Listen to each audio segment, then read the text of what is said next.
Hello, my friends. A couple disclaimers before we get started. I just want to first off give a trigger warning because if you don't know, It Ends With Us is a film and a book about domestic violence. So if you're not comfortable with that topic being discussed, please take care of yourself. I will not mind. I will also be including full spoilers for the book and the film. And lastly, feel free to follow me on social media. You can do so at all the beautiful links listed in this link tree, which can be found in the description down below. Thanks so much.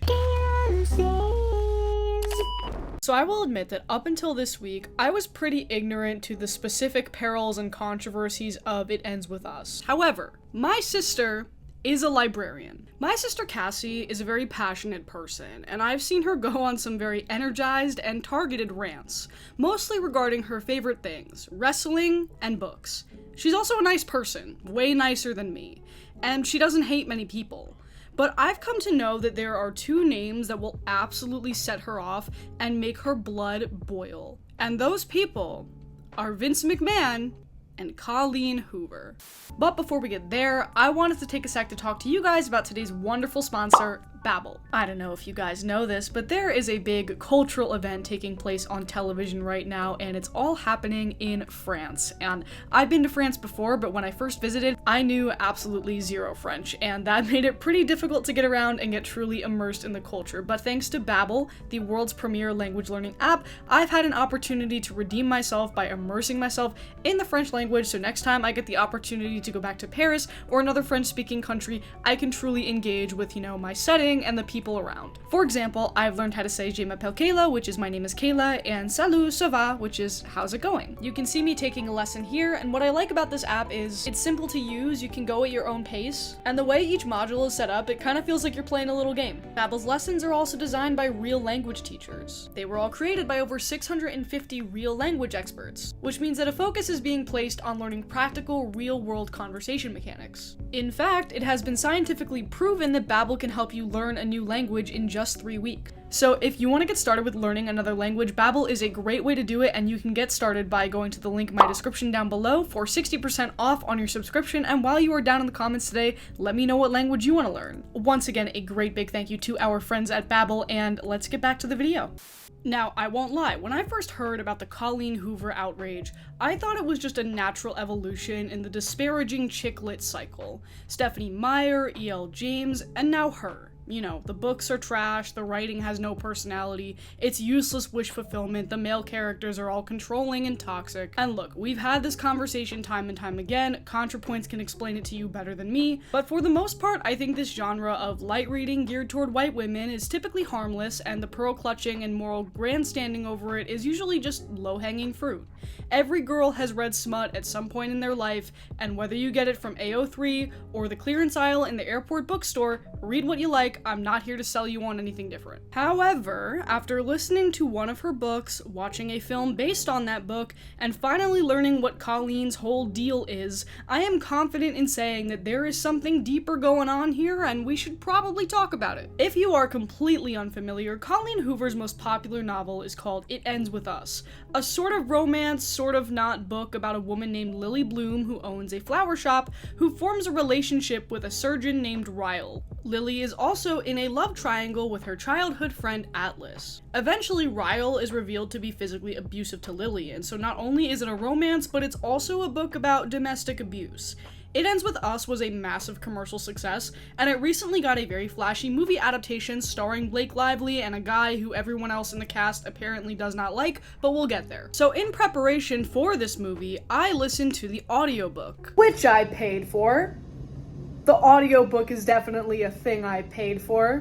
And I did not like it. I thought it was bad. Very hot take, I know, but in my personal opinion, I don't think the book is very well written on a technical level. The characters are all put in these unrealistic situations for the sake of convenience, and the smut reads as jilted and awkward, which is notable if you care about that kind of thing, or if AO3 has led you to places that you wouldn't go with a gun. But that's not even really my biggest complaint here. The biggest issue for me is that the book is marketed as a romance. The first half of it or so reads like a standard love triangle romance, complete with the meet-cute dialogue and the surprise run-ins.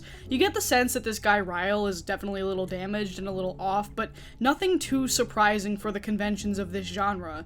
And that could have been an interesting choice, but the writing really can't carry those themes in a mature way. It's more focused on like the trauma as the drama, and not something that needs to be sat with and parsed out, if that makes sense. In the second half of the book, Ryle starts to physically abuse Lily, who, by the way, had an abusive father. TLDR, Lily and Ryle end up getting married, and she gets pregnant with his baby, and she ends up leaving him for this other guy, Atlas. I'm intentionally being vague here because it's honestly super triggering and graphic, and it escalates so quickly in tone from where we start narratively. And you can argue that this is done intentionally to show the complexities of an abusive relationship and quote-unquote why women don't leave. And considering that the story is based on the relationship of Colleen Hoover's own parents, I'm inclined to believe that she had good intentions while writing it. She wanted to show why it's hard for women to escape in these situations, and how men can get away with this predatory behavior by slowly escalating their actions, and ultimately, Lily does succeed by escaping in the end. My issue here is twofold. One, Colleen writes as if there's a justification for everything Ryle does, and she clearly wants you to feel attracted to him in like a fucked up way. She preys on the tropes of, the Christian Grey archetype. But I don't think she needed to do that to make the point that she's trying to make. She's doing the wish fulfillment stuff with a problematic character during a lot of scenes in this book, and clearly wants it to be taken more seriously than that, but I don't think her writing really gets that message all the way to where it needs to be in order to be effective. Regardless of intent, I think that's why a lot of people chalk this book up to mostly shock value nonsense. This point is reinforced by the fact that there is a love triangle going on in here. Some of the most severe abuse happens as a result of Ryle getting triggered by the existence of this other guy. I just feel like overall it really cheapens the story to do a will they, won't they, let's pick a team type beat here. And if she was at all interested in telling a really grounded narrative about domestic abuse, I don't think that would be part of it at all. I did not feel good after listening to this audiobook, and I know I'm not supposed to, I get that's the point, but I also didn't learn anything. I wasn't challenged or given a new perspective on such a heavy topic. And if you're going to incorporate elements of abuse into a book like this, then that aspect of it needs to be there. Otherwise, why are you writing it? Why are you including it at all? And I also think that, there are some people who do advocate for Colleen Hoover's books being necessary in the sense that they are accessible. They are very simply written, and I don't mean that as an insult. And so because they're crafted in that way, and because this book on the outside is kind of represented as chick lit, I guess you could argue that some women who have never thought about these things before in the context of their relationships with other men could maybe learn something from this message. And I'm not trying to discount that at all. I'm just saying that, the often one-dimensional depiction of abuse in this book, to me, kind of does more harm than it does good. I think this premise would have sat better if the writer was better. But regardless of intent, regardless of whether or not this portrayal was responsible, it doesn't matter because it sold millions of copies, which means that it's time for a movie. Now, as I alluded to earlier, there is one big mystery going on with this movie right now. Actually, two. The first one is how an Ethel Cain song about cannibalism made it into the trailer, but the main issue here is that, it seems like the cast can't stand the director who also co-starred in the movie, and no one can figure out why. Justin Baldoni directed this film, and he also played the lead character Ryle, and he has been doing this fair share of marketing and promotion tours, by himself. Additionally, people have pointed out that all of the cast seems to have unfollowed him on social media, and no one really knows the story there, especially because from what I've seen, he apparently really wanted to be involved in this project, and Colleen Hoover allegedly pushed him into acting in it in addition to directing. So the whole vibe here is just super off, and I'm writing this before seeing the movie, so I'm hoping that after I see the movie, I might have some sort of indication of, whether or not this was a don't worry darling situation. Or it could just be a case of, the cast, not knowing how to really market this movie, because it's not marketed in a way where it, up front tells you what it's about. If you look at this poster, it just kind of seems like it's a romance or, a general kind of female-targeted movie. And I'm not saying that there are, obviously better ways to represent this visually, because you still want people to see the movie and you don't want to be off-put by it necessarily. But I don't know, this whole production reeks of so much promotion, but also not enough promotion at the same time. It's giving weird vibes. Let's see if the movie gives me any clues as to why. Don't watch this movie if you have assault trauma. Don't do it. There are so many people who are going to get baited into watching this movie, and they really shouldn't. Don't watch this movie if you have assault trauma. Please don't.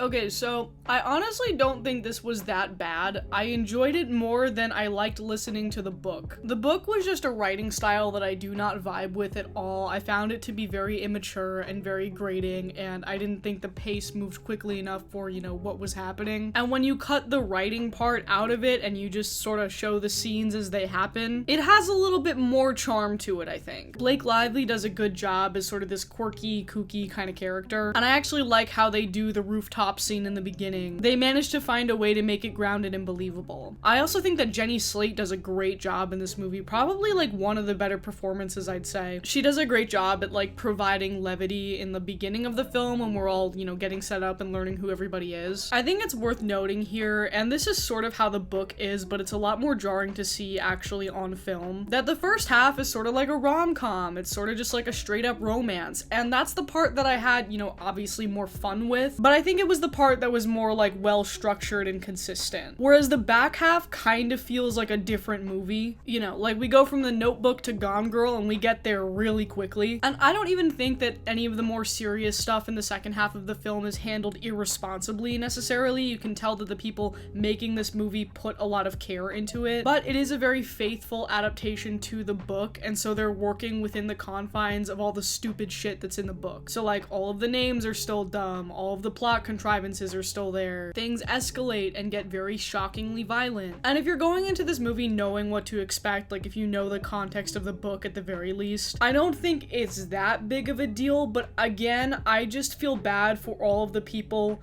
who are being marketed to as if this is a romantic movie or a rom-com, who are going to get to this second half of this movie unaware of what's going to happen, and they're gonna have a really bad time. It just feels like the tone switches so suddenly to the point where it catches people off guard, and I can kind of tell that that was the case based on the people around me in my theater who, like, when shit starts going off the rails, like, they started laughing, I guess because they were uncomfortable. I also think it has the same problem as the book, where like the lack of unity in its cultural signifiers makes it all feel like some flat alternate universe, and that's not really the vibe that you want to go for when you're trying to tackle a very grounded and serious subject. Sorry if this sounds nitpicky, this kind of stuff can just like really take me out of a movie though. The needle drops in this thing all over the place. In this movie, there are needle drops for Skinny Love, not the Bon Iver version, the Birdie version, because we're in fucking 2012, even though this thing takes place in 2021, Cherry by Lana Del Rey, and My Tears Ricochet by Taylor Swift. What am I supposed to make of any of that? I also think this is very funny. Every time a movie takes place in Boston, they always try to use like the most glamorous shots of the seaport and stuff to try to make Boston look more like LA. And if you don't know, like I lived in Boston for 4 years. I got jump scared by a landscape shot of my old downtown apartment while watching this, and it's just always so funny because I feel like all movies do this when they take place in Boston. Like Boston does not look that upscale and nice. It just doesn't. It has so much more old-timey character than that. Why are you adding drone shots to make it look like it's LA? But I don't know, its generic presentation sort of reminded me of like The Fault in Our Stars or Perks of Being a Wallflower, which I think could have worked if this shit was not about domestic abuse. Look, at the end of the day, there are people who are going to love this movie. It's really going to resonate with them. It's structured in a way where it hits all of the emotional beats that it's supposed to. But for me, I was just uncomfortable while watching the second half of it, because like it doesn't do anything in a way that's provocative. Like there's nothing complex going on. It sort of just feels almost like a PSA or like a CW show. I think the production and writing team did the best they could with what they had here. It's just they were kind of restricted to like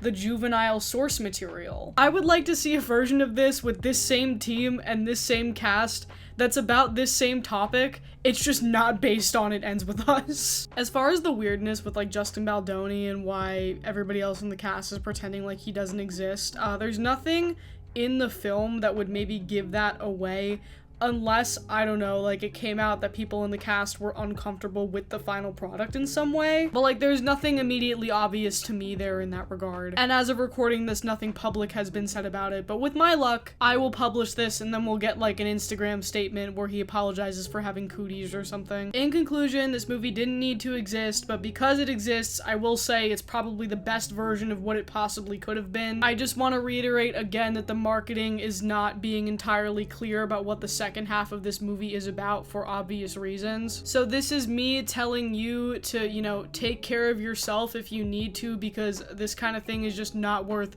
exposing yourself to so you can keep up with the zeitgeist. I say as I continue to consume content that is actively melting my brain out of my ears. But that'll do it for me today, you guys. Let me know what your favorite movie of the year has been so far. I think mine is still Dune. I'm pretty Dune-pilled. Thanks again, and I'll see you soon.